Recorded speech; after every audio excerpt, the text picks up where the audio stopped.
الحمد لله رب العالمين الصلاة والسلام على سيد الأشرف الأنبياء والمرسلين وعلى آله وأصحابه أجمعين أما بعد فأعوذ بالله من الشيطان الرجيم بسم الله الرحمن الرحيم السلام علیکم ورحمۃ اللہ وبرکاتہ۔ ہمارے ناظرین آپ کے لیے ایک اور پروگرام لے کر آئے ہیں، اور آج ہمارے ساتھ ہماری خاص مہمان مولانا تحسین صاحب ساؤتھ افریقہ سے، اور آج وہ ہماری رہنمائی فرمائیں گے اور ان کے لیے کچھ سوال بھی ہے۔ تو ناظرین، ابھی سوال کی طرف بڑھنے سے پہلے ایک فرمان آپ سن لیں۔ حضرت ابوبکر صدیق رضی اللہ عنہ فرماتے ہیں، نبی کریم صلی اللہ تعالی علیہ وسلم پر درود بھیجنا گناہوں کو اس قدر مٹاتا ہے کہ پانی بھی آگ کو اتنی جلدی نہیں بجھاتا، اور آپ صلی اللہ تعالی علیہ وسلم پر سلام بھیجنا گردنین یعنی غلاموں کو آزاد کرنے سے افضل ہے۔ صلو علی الحبیب صلی اللہ تعالی علی محمد صلی اللہ علیہ وسلم۔ تو مولانا صاحب، ابھی سوال کرنے سے پہلے ہمارا موضوع آج ہوگا فطرے کے بارے میں، تو پہلے آپ بتا دیں فطرہ ہے کیا؟ بسم اللہ الرحمن الرحیم، نحمدہ ونصلی ونسلم علی رسولہ الکریم، اما بعد، رب اشرح لی صدری ویسر لی امری واحلل عقدۃ من لسانی یفقہوا قولی۔ فطرے کے بارے میں اللہ تبارک و تعالی نے قرآن مجید فرقان حمید میں کنایتاً ارشاد فرمایا۔ سورہ اعلیٰ میں اللہ تعالیٰ ارشاد فرماتا ہے، قد افلح من تزکا وذکر اسم ربہ فصلی۔ اللہ فرماتا ہے کہ بے شک مراد کو پہنچے، یعنی فلاح پا گئے وہ جو ستھرا ہوا، جنہوں نے پاکی حاصل کی، وذکر اسم ربہ فصلی، اور اپنے رب کا نام لے کر نماز پڑھی۔ تو یہاں پر مفسرین ارشاد فرماتے ہیں کہ یہاں پر جو ستھرا ہونے کا جو ذکر ہے، وہاں پر صدقۃ فطر مراد ہے، کہ جس طرح اللہ تبارک و تعالی ستھرے چیزوں کو قبول کرتا ہے، اسی طرح روزہ بھی ستھرا ہونا چاہیے، اور روزہ کا ستھرا ہونے کا جو سبب ہے وہ صدقہ فطر ہے۔ تو صدقہ فطر ادا کرنے سے روزے پاک ہوتے ہیں، روزے میں نور ہوتا ہے، اور روزے میں ایک کشش ہوتی ہے، طیب و طاہر بنتے ہیں روزے، اور اللہ تبارک و تعالیٰ کی بارگاہ میں قبول ہوتے ہیں۔ تو اس کو فطرہ کہتے ہیں۔ تو فطرہ اصل میں ایک قیمت ہے جو ایک سا یا ایک آدھی سا، جو ایک مقدار ہے جو ہمارے علماء کرام فرماتے ہیں کہ 2 کلو اور ان سے 80 گرام کم، یا ایک سا بنتا ہے 4 کلو اور ان سے 180 گرام کم، اس کی مقدار پر جو جیوں ہے یا گندم ہے یا گیہوں ہے، اس مقدار پر چاہے وہ کھجور ہو یا متفرق اشیاء کے برابر ایک قیمت مقرر ہوتی ہے۔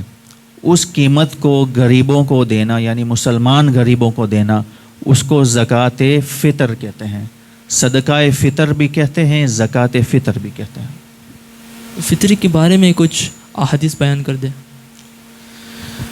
احادیث مبارکہ اس کے بارے میں حضور صلی اللہ علیہ وسلم ارشاد فرماتے ہیں۔ یہ جو حدیث ترمذی شریف میں ارشاد ہے کہ حضور فرماتے ہیں، حضور صلی اللہ علیہ وسلم نے ایک شخص کو حکم دیا کہ جا کر مکہ معظمہ کی گلی کوچوں میں اعلان کر دو کہ صدقہ فطر واجب ہے۔ تو حضور نے حکم دیا کہ یہ صدقہ دینا، اس کا حکم یہ ہے کہ یہ واجب ہے، لازم ہے۔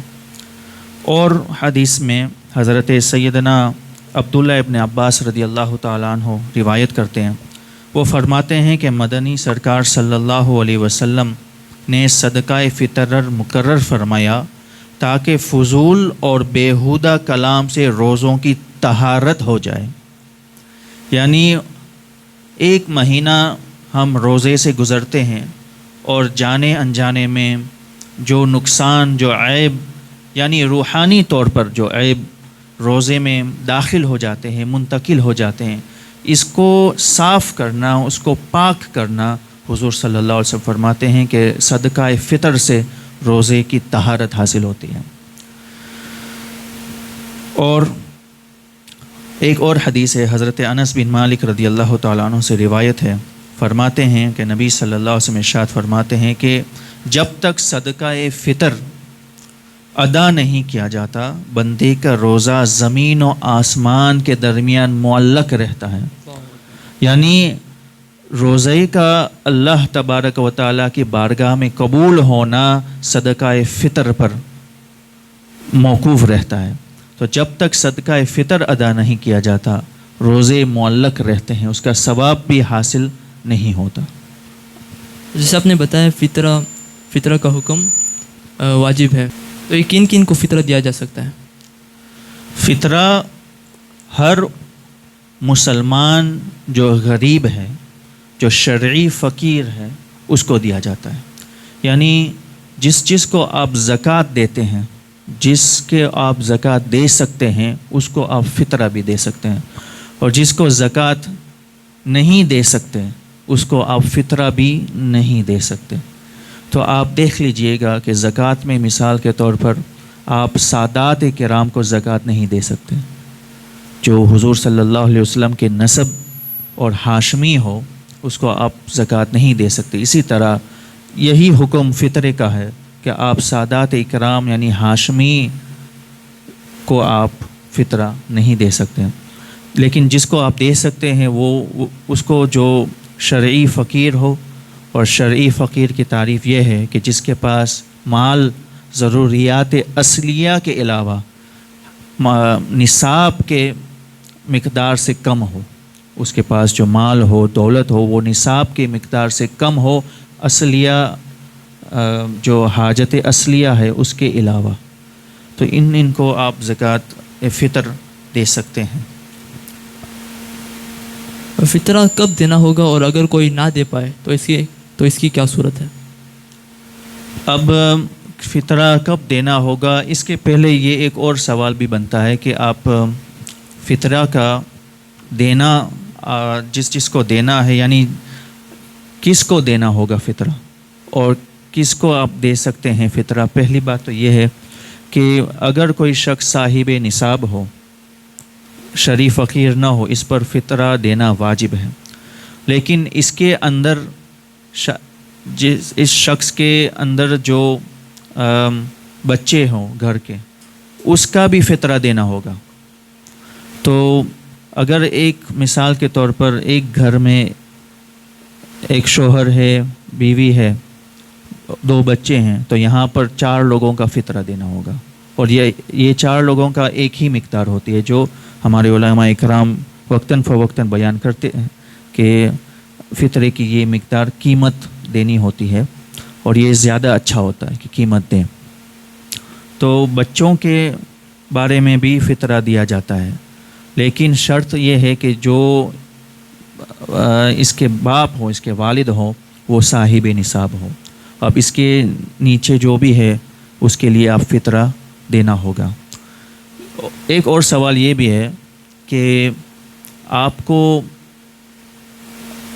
اپنی طرف سے آپ اپنے دوسرے جو آپ کے خاندان میں جو لوگ ہیں اس کے لیے بھی آپ فطرہ دے سکتے ہیں، لیکن جیسے کہ آپ کے والد ہیں، ماں ہے یا بھائی ہے، اس کے لیے بھی آپ فطرہ دے سکتے ہیں، لیکن اس کی شرط یہ ہے کہ پہلے اجازت طلب کرنی ہوگی، ان کو کہنا ہوگا کہ میں کیا آپ کی طرف سے فطرہ دے دوں، تو اگر وہ ہاں کہے تو آپ دے سکتے ہیں۔